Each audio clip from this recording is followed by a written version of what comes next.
This video is brought to you by Mint Mobile. Switching to Mint Mobile is the easiest way to save in 2024. Wireless plans are $15 a month when you purchase a 3-month plan. To get this new offer, go to mintmobile.com/Murrell. Additional taxes, fees, and restrictions apply. See Mint Mobile for details.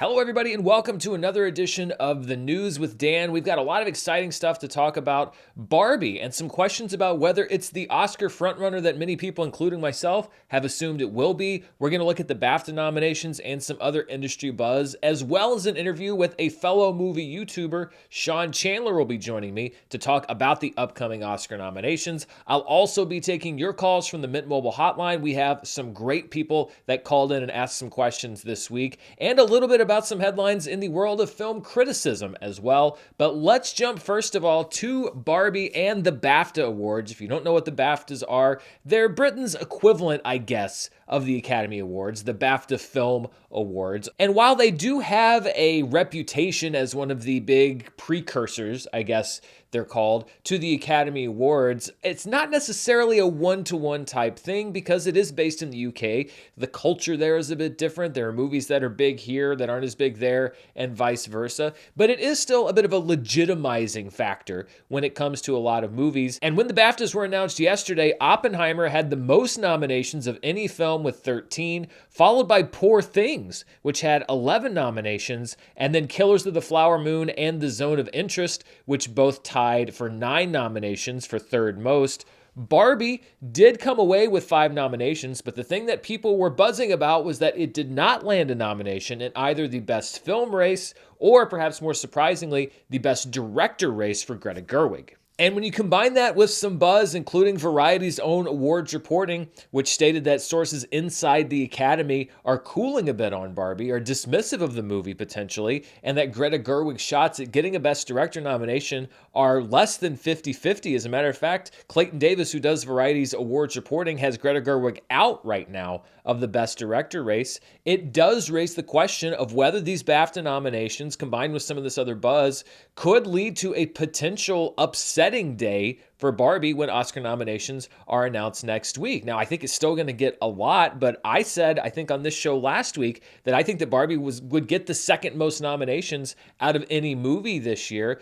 Is it possible that it will instead be on the snub list for a lot of people? Well, first of all, let's look at what the BAFTAs are and how they determine their results. And that's why it kind of furthers my opinion that the BAFTAs aren't necessarily a major predictor of the Academy Awards, because not only are they based over in the UK, the nominees also aren't determined the same way that the Academy does theirs, or really anybody does theirs, for the last few years after they took steps to sort of revise and overhaul their voting system. For example, while the BAFTA voters all weigh in on the best performance categories, only the top 3 performances as far as total votes end up getting automatic BAFTA nominations, and the other 3 performances in those categories are picked by a juried panel. So it's a combination of BAFTA votes and jury votes. And when it comes to the Best Director race, the race that Greta Gerwig was not included in, the top 2 picks of the BAFTA voters are automatically nominated, and then the remaining 4 nominees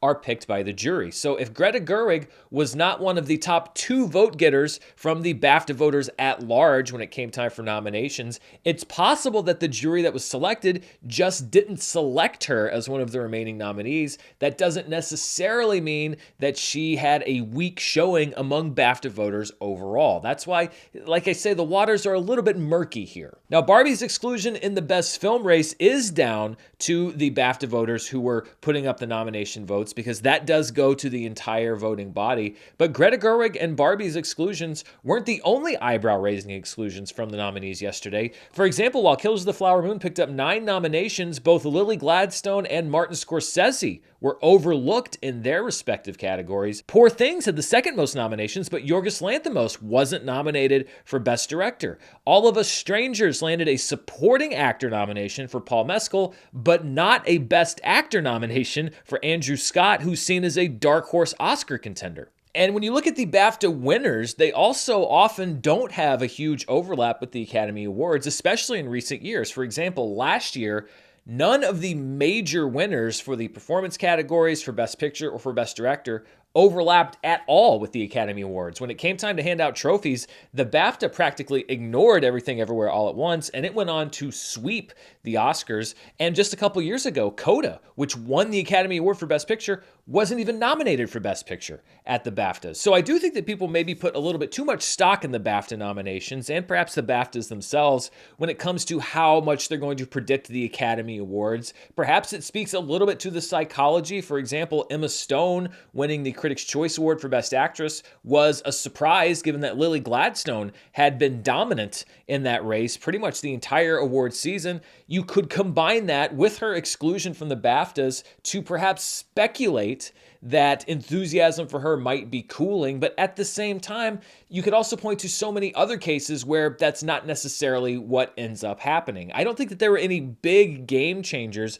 but I do think that it puts a few things on my radar, and really more importantly to me, more so than Barbie perhaps being left out of Best Picture, I still think that's practically a lock. It does raise a lot more questions in my mind about whether Greta Gerwig is going to get the Best Director nomination. I had pretty much in my brain just assumed that that was going to happen, but the cumulative effects of the reporting that have been going on and her not getting the BAFTA nomination do have me questioning whether or not she will get that nomination now. And you can actually stay tuned right here on the channel because this weekend I'll be putting up my annual special where I pick my own personal choices if I were the Academy, who I would nominate in the major races. And I will also be predicting who I think will actually get those nominations. Will Greta Gerwig be amongst that group on Best Director? You'll have to tune in and see. But to talk more about this race and about awards season and about who we want to see do well at the Oscars, I'm really happy to bring in a fellow movie YouTuber, and I want to start bringing more people here on the channel. He's somebody that's been around longer than I have on an individual basis. I've seen his videos pop up so many times over the years, and it was great to have a chance to talk to him.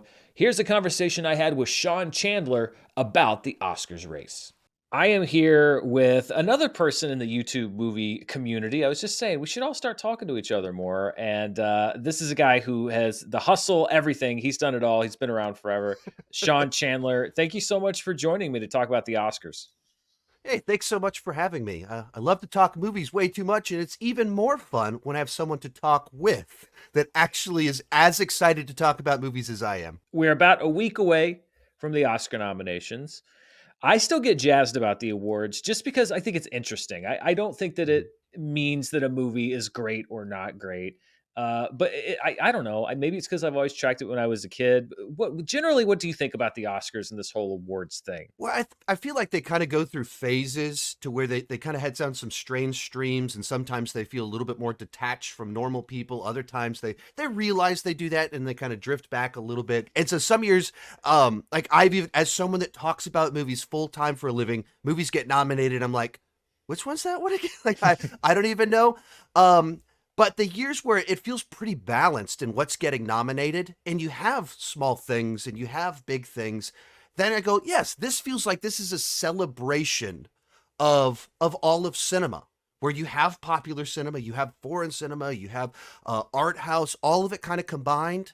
That's when it feels like it does it right, and I can get really excited about that. And sometimes I'll discover something I might not have watched otherwise, but because it got nominated, I go, oh, I want to see all the best pictures, and I discover something cool in the process. That's kind of the way I normally kind of come into it.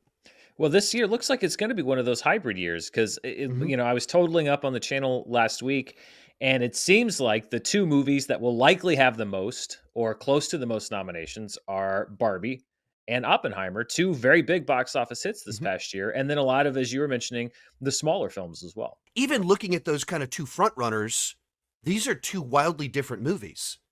And both of them were critically praised. Both of them were interesting in their own ways, but they also made a lot of money. And you have Oppenheimer that feels like a pretty traditional Best Picture nominee, a massive ensemble cast of fantastic actors from an actor or a director that everybody loves, and tackling historic events that are very emotionally resonant, classic Best Picture kind of film. And then you have Barbie, something that just feels like, we've never really seen that before. And it's in a sense so mainstream because it's Barbie and very funny, but also with the way that it handled it, the amount of thematic exploration, it's also unique in its own way. Well, I was reading one of those Variety articles. I believe it was Variety. And, always take these with a grain of salt. But it wasn't one of those where, like, we talked to one, all those we talked to one Oscar voter articles. It's like they find the most bitter, out of touch person in the Academy Right. and then elevate their viewpoint as if it was everybody's. But this was actually an article that according to Variety, was quoting many sources in the Academy. And a couple of takeaways that I thought were interesting. Number one, they said the buzz that they're hearing is that Saltburn is really closing the gap as it's hit streaming around the holidays and it's gotten more of a high profile. Interesting. The one that surprised me, it said that talking to people in the Academy, they believed that Greta Gerwig's chances of getting a Best Director nomination were no better than 50-50. I have a hard time believing that.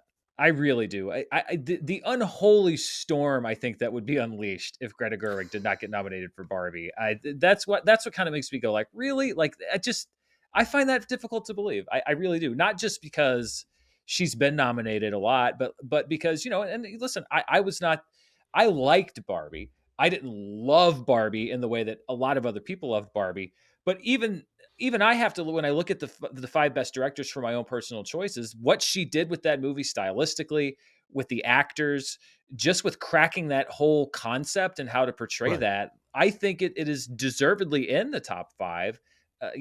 Some people would say that she's just there, because they want to make a statement or whatever, but I think that she should be in there. And I would be absolutely shocked if she was not nominated for Best Director. She's a director that has had that prestige buzz surrounding her all along. Mm-hmm. She makes a movie that gets both critical and commercial success. And kind of like you, I have my own criticisms of the film. And I was much lower on it than most people, but it's the sort of movie that you have to respect what it did. You have to respect how much it influenced people and impacted people. And not just because it was funny and had songs in it. It's a movie that resonated with people, that had a lot to it. And I think the direction is really what pulls it together, even more so than the screenplay. Just the idea of being able to take that concept and turn it into what it is, I think that is deserving of recognition. So that really kind of made me pause to be like, who are you talking to? Because apparently they said that the people they talked to said, oh, well, it's just a Barbie movie, which to me, whether you liked it or not, to dismiss it like that, you almost can't have seen it. You can't have seen it. Right. If you could wave your movie magic wand, you could guarantee one, let's say major nomination. So a director, a lead actor or lead actress, let's say. Or a best picture. You could wave your magic wand and guarantee that somebody's going to get nominated. Who would be your pick? What would be your pick? I would go for the Zac Efron actor one. Because there's all the people we know that are going to get nominated. There's 3-4 people that are pretty obviously going to get the nomination. And I desperately want Nolan to win Best Director, but I don't think he needs my magic wand to be in that conversation. He's in that conversation. And I just thought the Iron Claw was so good. And it's one of those ones where you have this guy that was probably written off for a long time because he was so good looking and was such a heartthrob. But then he puts in a performance that is just so heartbreaking. And the last couple of lines in that movie, the final little scene in there, that's the most emotionally resonant moment. And it's like 2 simple lines, and it's really carried by his performance to have the most, for me, emotionally resonant, potent 30 seconds in a movie, and it's just him breaking down, talking to his child. Yeah. Simple lines. And so that's the one for me that I would love to see Zac Efron, and I think he does need my magic wand to get in there. A24 did not do the Iron Claw any favors this award season. They got the screeners out so late. The voting deadlines are early for so many different guilds now. And, Iron Claw was a movie that I very much wanted to see. And I think 2 or 3 voting deadlines had passed by before I even had a chance to see it. And I don't mean in theaters. I mean when they got it to critics to review for awards consideration. Yeah, that's kind of my best guess as to why it feels kind of dead on arrival in award season is everyone else sent me stuff way early. Netflix, Oh, beginning God. of February for like 6 weeks straight, every single day. Like, what new movie is Netflix sending me? Netflix will send the actors to your house to act it out for you if you ask them to. Right. They'll get it in front of everybody. I've got my amazing Naiad water bottle right over here. And just all the, like, such elaborate packages. Yeah. And I didn't see the Iron Claw until 2 weeks after I had to nominate things. It's just so potent. It resonates on such a human level, and we couldn't see it until I would have nominated it in so many categories. I would have voted for it in so many categories, and I couldn't because I hadn't seen it. Kind of the opposite side of things. What would be the one, whatever you want to call it, omission, snub, etc., if it were, come Oscar nomination morning, they announce everything. What would be the one, if it's not included, that would be a real heartbreaker for you? I want Nolan to have an amazing night. I want Yeah. Oppenheimer to have a great night. I want that story. Yeah. And sometimes that side to it, if you love those stories that tie to the journey, that it's not just the actual work that they did, but also what that win means in the grander scheme of things. So it's a boring pick to say Oppenheimer, Nolan, but it's not, though, because Nolan for me is a director that I've always been in awe of his filmmaking ability. I've been a little more hit or miss on some of his movies. I've respected them and respected the craft of every single one of them. I felt like narratively they weren't necessarily all hitting on all cylinders. But for me, if he were to win for this, I would be very happy because I think he's one of the best directors working today.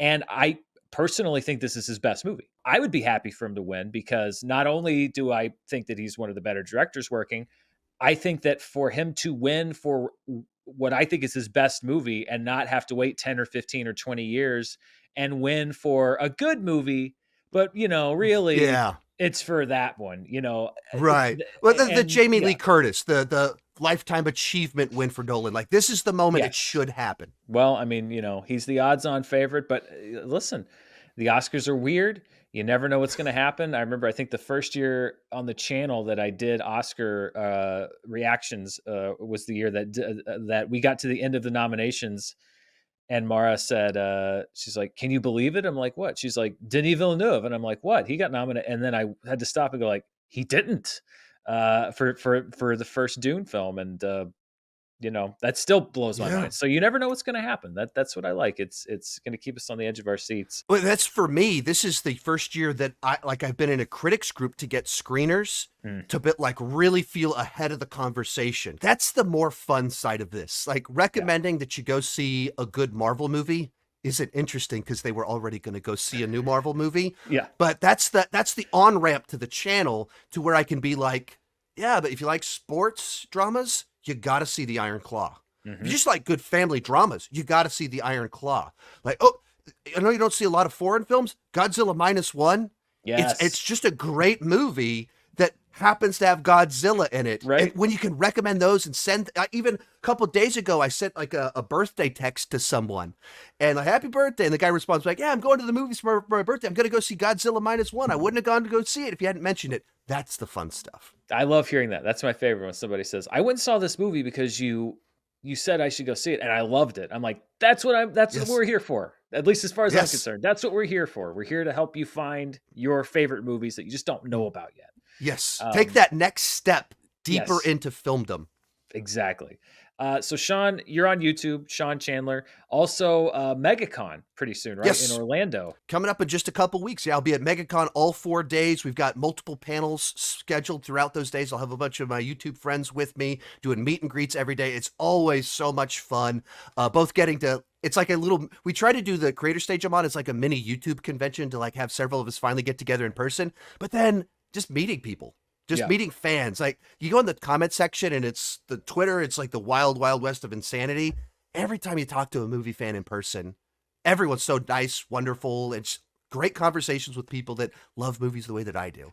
That So was can't always my wait for it. favorite. Yeah, when we would go to Comic-Con and stuff in the years past, that was always my favorite, was getting to meet the actual people that are watching Hmm. your show and the You're stuff right. that you do. Yeah, I might have to sign up for that MegaCon mailing list. That sounds like a lot of fun. Well, Yes. catch Sean at MegaCon in Orlando, February 1st to the 4th, and on his YouTube channel, Sean Chandler. Thanks so much for joining me here on the channel. I appreciate it, man. Hey, thanks so much for having me. This has been an absolute blast, and I was honored to be asked. Thanks to Sean for coming on and having a talk. Be sure to check out his channel and check him out in Orlando at MegaCon in just a couple weeks. Before we move on to our next news story, let's take a few questions from you and the Mint Mobile hotline. It's a great addition to the channel. I've loved hearing what people have asked across so many different fields of interest. And, for every call that you hear here on the channel, I'm telling you, I've got 20 that you're not able to hear just because I don't have time. So please keep calling because I love these questions. By the way, if you want to call the Mint Mobile hotline, you can give it a call at +1 323 863 3311. And our first question is from Aaron in Minneapolis. Hi, Dan. This is Aaron Brody from the currently frigid north of Minneapolis, Minnesota. My question to you is, when you go to a movie theater, where in the theater do you like to sit? And why? Thanks so much for that call, Aaron. And he actually had some very kind words to say after his question was over, and I really appreciate that. This is a question that a lot of people get asked. I mean, I remember reading Roger Ebert always said to sit twice as far back as the screen is wide, and that's how he always liked to pick his seat at a movie theater. I generally, it's weird, I don't know why, maybe it's because I'm right-handed, but I generally tend to list a little bit toward, if you're walking up the stairs, I guess facing the back of the auditorium, I generally tend to be not all the way to the right, but toward the right. I don't like to be dead center necessarily. I like to be a little bit to the right. I can't really explain why that is. And I also generally try to find a seat where the screen fills my field of vision. I generally want to find that sweet spot where if I'm looking at the screen without really having to move my eyes across the screen, I can get a good idea of what the picture is. And then of course I can focus on different points if I want to. So I would say a little bit farther than halfway back and a bit towards the right-hand side of the theater as you're going up the stairs is generally where I like to sit for whatever reason. Our next question is from Courtney in Riverside, California. Hi, Dan. This is Courtney from Riverside, California, and my question is regarding film festivals. Since Sundance is kicking off this week, I'm wondering if you will be virtually attending and covering what you see. And additionally, are there any other film festivals that you would love to attend in the future? Thanks for always being my number one movie guy, and a belated congratulations to you and Mara. Hey, Courtney, thanks so much for that call. And yes, I will be attending Sundance virtually this week. They changed things around. I got so spoiled the first year that I covered Sundance. They had to change it at the last minute from an in-person festival to a completely online festival due to COVID, which meant that you could watch everything at home. They have scaled that back over the years. And so we're getting about, I think, half of the program that you can watch at home online. And while the festival has started already, we don't actually get to start watching movies until I believe Friday is the first day, or Thursday, as far as the virtual component of the festival. So I have to wait a few days to see a lot of these movies, and I don't get the full selection, but I have my package. I already booked the online 10 movies that I'm going to see. I could change those around if I see things getting some buzz. Maybe I'll be able to buy some tickets for the prize winners at the end of the weekend if I'm lucky. But yes, I'm looking forward to covering what I can cover virtually, and I would love to cover film festivals in person. Sundance would be at the top of my list. Of course, the Cannes Film Festival would be a dream. It's a dream for any, I think, huge film fan maybe to just once be able to go to the Cannes Film Festival. I think there's a couple things that really hold me back from doing it in person. Number one, obviously the expense. It's very expensive to travel and cover a film festival and find lodging and all of that stuff. And the other thing is it's a bit intimidating because these festivals have been around for so long, and there are people that have been going every single year for so long that know the system and they know everything. They know where to go and who to talk to and when to get your tickets and when to show up. And I wouldn't know any of that stuff. And so it intimidates me a little bit because I feel like I would be totally lost and I wouldn't know what to do. And I'd miss out on stuff I wanted to do because I wouldn't know where to be. So I might need like a bit of I might need to be someone's Padawan who's been covering film festivals a lot, because those are the things that I just don't know. But yeah, Sundance and Cannes would be the first couple. I mean, Toronto would be great. Going down to Austin and covering some of those film festivals would be great. But it is really about sort of freeing up the budget and also making sure that I can actually make the most of my time there. Our next call is from Jeff in the great state of Georgia. Hey, Dan, this is Jeff.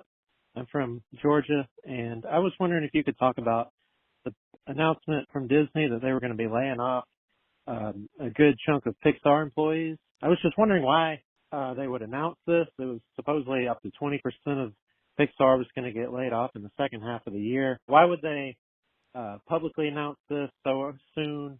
Should Disney just sell Pixar at this point, or should Pixar look for another owner to give them a better chance of success? I was wondering to get your thoughts on this. Yeah. Thanks, Dan. Hey, Jeff, thanks for that call. And I looked into this a little bit, and it's not necessarily that Disney announced that there would be layoffs at Pixar. There was a tech outlet called TechCrunch that had somebody probably leak to them, or they were able to report investigatively that layoffs were coming later this year. And they approached Pixar to confirm the story, and Pixar basically confirmed it when confronted with the information, because once a reporter calls you and says, hey, somebody said that there's going to be layoffs at your company, is that true? You can either confirm it, or I guess you could lie and say no, or you could say no comment.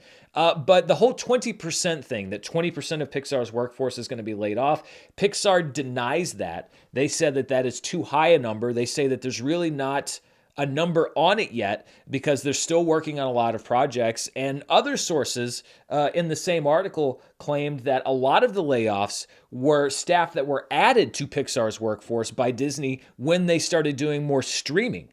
And so this is basically a contraction of the workforce that partially reflects the additions to the workforce when they were just pouring money into the streaming side of the business. But we don't yet know when that's going to be. We only know that it's going to happen later this year. And the article sources also said that this is essentially a delayed version of what Disney already did last year. There were so many Disney layoffs because of Pixar's workflow and the fact that they're working ahead a year or 2 years on projects. This is essentially a time delayed version of those layoffs that happened at Disney. And finally, Jeff, your question about should Disney sell Pixar, I don't necessarily think so. I don't really know who else could own Pixar that would give them as much of a chance to succeed as they already do. The brand is so tied into Disney. I mean, they were at one time owned by Steve Jobs, so you could say, well, Apple should buy them. But I just think that you don't really need to sell the whole division. You just have to give them room to do their work. And I think that's what Disney hasn't been doing.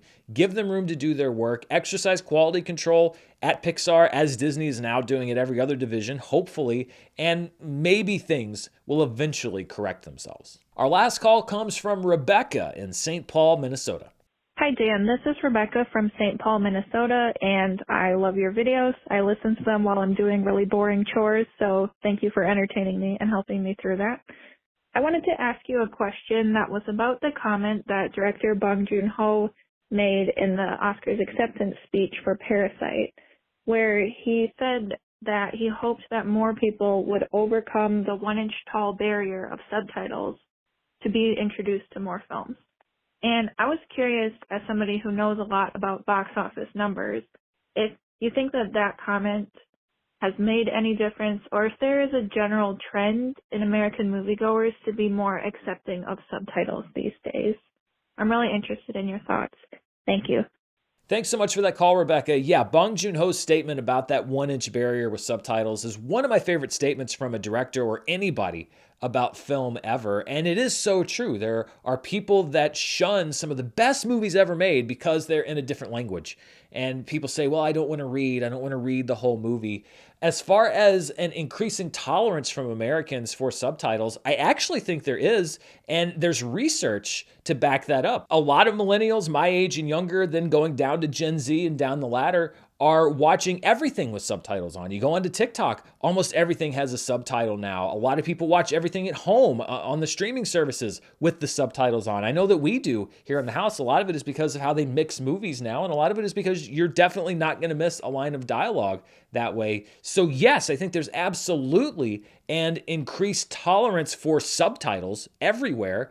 And I also think that the lines are blurring between where a movie is made and whether people can appreciate it. Look at Godzilla -1. That was not dubbed, I think, in the majority of American markets. I don't even know if they released a dubbed version of that film here. It was subtitled. And so many people went to see it subtitled. And we're seeing anime succeeding in the theatrical marketplace here. There's a dubbed version, but also a subbed version. The same with Studio Ghibli, had one of the biggest openings in the history of the studio. Again, dubbed and subtitled. I think that as culture evolves, and honestly, as the world shrinks when it comes to the availability of media, there's less of a stigma when it comes to subtitles and subtitled international films. And I think that that's a great thing. I hope that means that more people are opening themselves up to the magic of international cinema, because it's just as magical as any movie made in Hollywood or anywhere else. Some of my favorite movies in the last 5 to 10 years and beyond have been international films.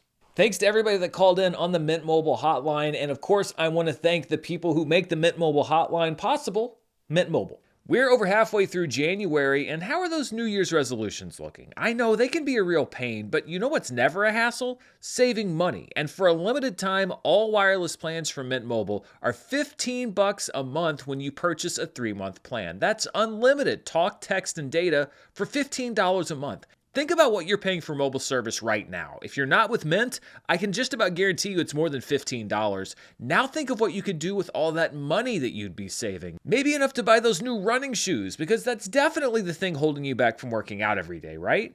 You can say goodbye to that unpleasant surprise when you see just how much your service provider is really charging you, because at Mint, all plans come with unlimited talk and text, plus high-speed data delivered on the nation's largest 5G network. And you can use your own phone with any Mint Mobile plan and bring over your phone number along with all of your existing contacts. To get this new customer offer and your new 3-month unlimited wireless plan for just $15 a month, go to mintmobile.com/Murrell. That's mintmobile.com/Murrell. Cut your wireless bill to $15 a month at mintmobile.com/Murrell. Additional taxes, fees, and restrictions apply. See Mint Mobile for details. All right, so before we wrap up, I want to talk about the most relatable and important news story of this entire show, a conflict between two critics groups in Hollywood. I know it's truly something that should be headline news. Actually, I wanted to talk about it because these are both groups that I have been involved in, and I saw some people asking me about it. I saw my name being bandied about as people were discussing this online, so I wanted to address it briefly. It involves two groups that I have been a member of for many years now, the Critics' Choice Association, who runs the Critics' Choice Awards, and the Hollywood Creative Alliance, formerly the Hollywood Critics Association. And there were some stories that hit the trades a couple of days ago regarding Critics' Choice and the HCA. I actually received an email a couple nights ago saying that if you were a member of Critics' Choice and also a member of HCA, that in order to remain in Critics' Choice, the CCA, you had to resign from HCA. This is what Critics' Choice said, quote, "We have evidence that a representative of the HCA has improperly suggested to at least one studio, and we suspect more, that it could influence Critics' Choice Awards voting in a way that led that studio to reach out to CCA and request that action be taken to protect the integrity of our awards." And I saw a lot of people that took that statement and said that the fix was in, that HCA members that were in Critics' Choice had swung the whole ceremony. They were looking at people that were in common and saying that, see, there was this block of people that were trying to corrupt the whole process. That, first of all, is not true, because I'm one of those members that was in both organizations, and I can tell you there was no mass group email that was sent out to all of us saying, hey, you should vote this way, we're all going to vote this way, and try to swing the results. But I also understand, based off of that statement, why people might jump to extreme reactions, because that is a very serious allegation, and I took it very seriously, again, as a member of both groups. The Hollywood Creative Alliance, for its part, released its own statement yesterday saying, quote, At no time have we tried to influence the awards votes of our members or make any suggestion to talent or studios that we would or could exercise such influence. During our awards outreach to studios, networks, and personal representatives, we presented an opportunity to have their talent attend and or present at our ceremonies. During these conversations, we acknowledged that our awards ceremonies took place during a key voting period for various organizations and noted that several of our members belonged to several guilds and organizations. HCA ceremonies, just like other award shows, present studios, networks, and talent with a unique opportunity to promote their current and upcoming projects amongst our membership and the world at large. Now, this is not the vote-fixing scandal that a lot of people thought when they saw the initial statement from the Critics' Choice organization, but I have to say, again, as a now former member of AHCA, I'm not entirely happy with what the Hollywood Creative Alliance is saying in this statement as well, because if I'm parsing the words, it's basically, no, we didn't try to fix the votes. No, we didn't tell our members how to vote, but we did in our communications with studios and reps to get people to show up at our awards ceremony say, well, you know, these ceremonies are happening while other groups like CCA are still doing their voting. And if your folks show up, then it could help them stay in the minds and the memories of our members and, you know, help your people to promote their movies. And that could perhaps help their chances. And, you know, listen, do I think that that was a quid pro quo thing where HCA was saying if they show up, that will happen? Personally, I don't, but I think it could very easily be interpreted that way. I think it's a very dumb thing to say. And I absolutely understand why a studio might flag that to Critics' Choice and say, hey, we kind of had this weird conversation. It kind of sounded like maybe they were telling us that if our talent showed up, that it could help their chances in your organization. And we need to make sure that that's not the case, because I can tell you, as much as a publicist or a studio or whatever might want somebody to win from their movie or from, you know, the person that they represent, they want 10 times as much for it not to be something that turns out to be involved in some kind of a scandal or illegitimate in any way. That is 10 times the headache than anything else, than any great thing that could come from that person winning the award. There's no upside to winning a fixed contest, especially because if it's discovered, it makes the whole thing not worth it, and it is so much trouble. And so I absolutely understand why this was flagged towards Critics' Choice. And I understand why Critics' Choice took it so seriously. I can see the HCA saying, well, wait a minute, it's not as serious or as bad as, you know, it sounds, or as maybe they feel the Critics' Choice Association made it sound. But at the same time, it's just a dumb move. It's a dumb thing to say. I really wish, again, I'm not a member of the organization anymore, but just as somebody in the critical community, I just think that was some bad decision making. And honestly, and this is tough for me because I still have a lot of friends that are in the HCA. I really do think that this was Critics' Choice acting in the best interest of their members, of their awards, of the people that won those awards, who deserve to be seen as winners fair and square, and who don't deserve to have any sort of suspicion tied to those awards. I watched the Critics' Choice Awards. I was very happy with a lot of the winners. I didn't personally vote for all of them, but this is a year where no matter who wins, I'm generally going to be happy because I think it's been a great year for movies. And you don't need this sort of drama happening in the background. So it was a pretty easy decision for me to resign because I did continue to want to be associated with Critics' Choice. And also because with HCA, I respect the goals and the missions of that organization and what they stand for. There's really so many things about the organization that are great. And that's one of the reasons that I stayed with it. But there's only so long that you can sort of stay in an organization and hope for the best. And that's really what I'd been doing, was sitting there and kind of saying, like, I really hope that, you know, they can sort of get things on track. I just got to the end of my rope. So there you have it. The most important thing that's happening in Hollywood right now, the drama between two different critics groups. The focus really should be on the award season and the Oscar nominations and all the great things that are going on right now to celebrate a great year in film in 2023. As I mentioned, my annual special about the Oscar nominations, where I pick my personal choices and who I think will get nominated, will be up in the next day or two. Be sure to keep a lookout for that. And then next week, I'll have my reactions to the Oscar nominations themselves, as well as movie news and reviews and box office and everything that we do here. Thank you to Mint Mobile and everybody that called into the Mint Mobile hotline. Thank you to Sean Chandler for coming in and talking movies with me. And thank you for spending part of your day right here. Until next time, stay safe, and I'll see you then. Bye.